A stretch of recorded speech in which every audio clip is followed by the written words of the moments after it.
If you're shooting bird video, it won't be too long before you try flight shots. I've been doing it for years and made this video to offer some of my experience to help you with the basics. My name is Steve Siegel.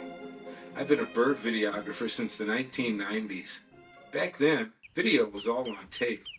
Sensors were measured in kilopixels, not megapixels, and resolution couldn't hold a candle to photography.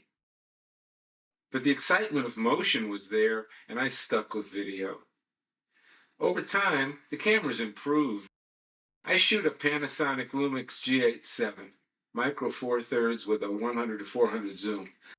Micro four thirds offers longer reach than a full frame sensor, very useful for small birds. Flight video is not like flight photography. In flight photography, you can shoot handheld and fire away at your bird depending on a fast shutter speed, fast autofocus, and rapid bursts to get amazing shots. It's very likely that one of your images, cropped to get the bird center frame, will be just what you want. Video isn't like that.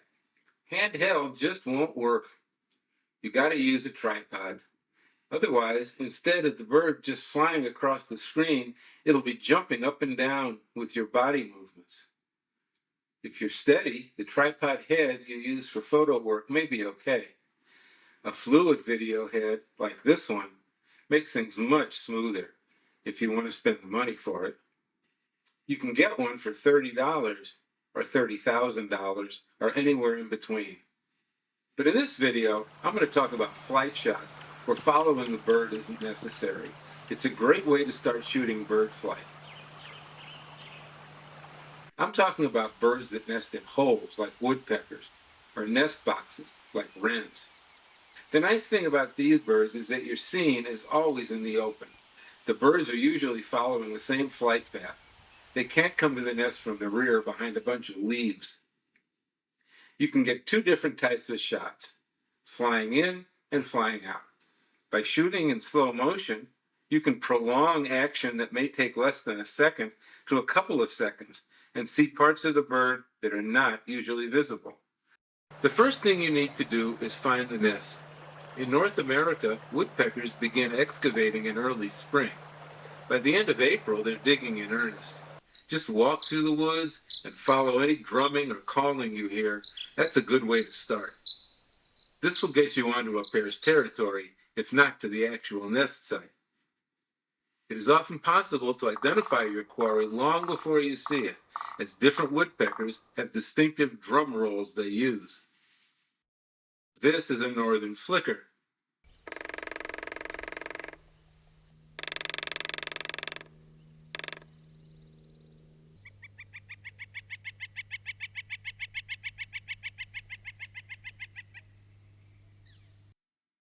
Here's a hairy woodpecker.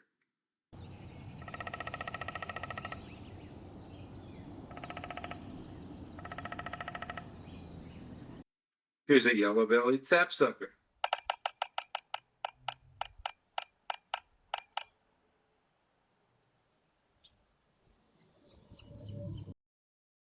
Here's my favorite, Williamson sapsucker.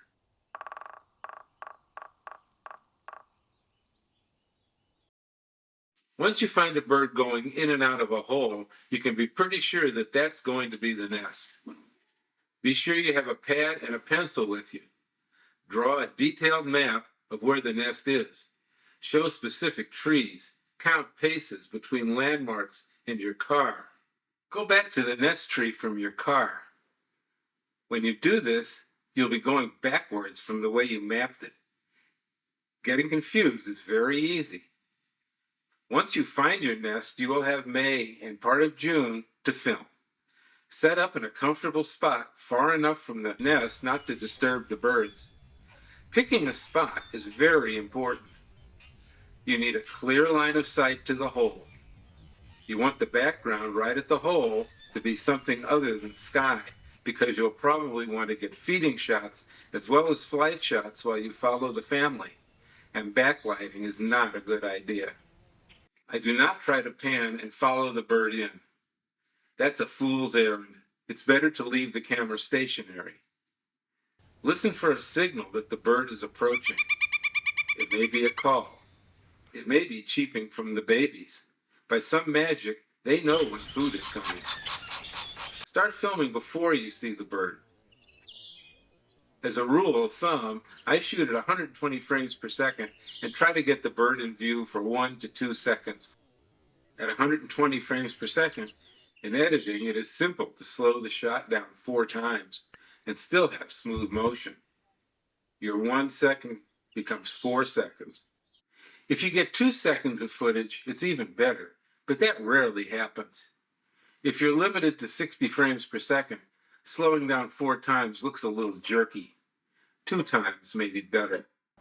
You want to try to have the incoming birds flying across your field of view for these first shots. You should be far enough away to do that. Birds often fly in over exactly the same route. Pre-focus at that distance. In the morning, you will have ample opportunity to get multiple shots. As a rule, woodpeckers will approach the nest every 20 to 30 minutes. They come together, and a male with food will often hide and wait for the female to show up before going in. This minimizes the time predators can follow them to learn where the hole is. For the photographer, it leads to minutes of boredom, followed by a frenzy of shooting. Don't hurry, they'll do it again. Once you've finished with the wide-angle shooting and you know the birds a little, it's time to move in for closer viewing. You want to get either the end of a flight in or the bird flying out of the hole. Now the timing is not in seconds, but in wing beats. If you can get 2 or 3 wing beats, that's a good close-up flight shot.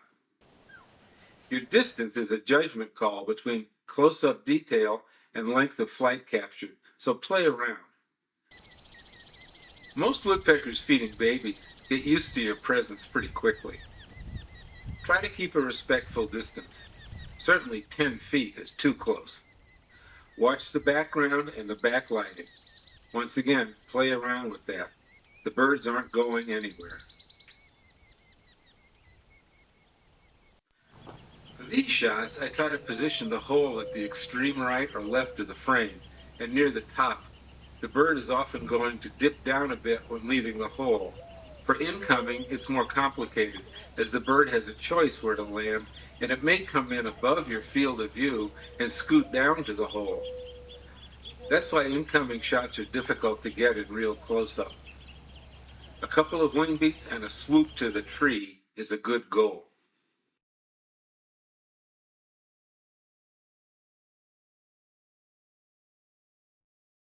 All of these techniques apply equally well to birds nesting in boxes. The difference is that drinks, toilets, and a chair are probably available. Now a few words about camera settings. I shoot at 60 or 120 frames per second. My old stuff is at 30 frames per second, but back in the dinosaur days, that's all we had. I prefer to use photo-like shutter speeds of 1/500th to 1/1000th of a second for most flying birds, and faster than 1/1000th for hummingbirds. I don't like to stop my editing timeline and see blurry wings and soft eyes from low shutter speed motion blur. Some people believe that fast shutters give jerky video. They don't. I often want to pull a still from my footage, and a high shutter speed assures a sharp photo. This is just my preference.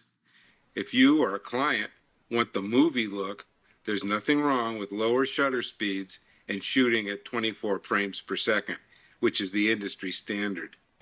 Your lighting will be restricted shooting bird nests in the forest. You will likely keep the camera iris wide, f4.5 to 6.3 on most zoom lenses. Some increased depth of field comes from a smaller iris. If there's enough light, try it. Today's noise reduction softwares are so good that you can pretty much increase incoming light by upping the ISO with impunity. And while we're talking about light, it's so easy to accidentally overexpose the white parts of your birds. You probably noticed a few in this video.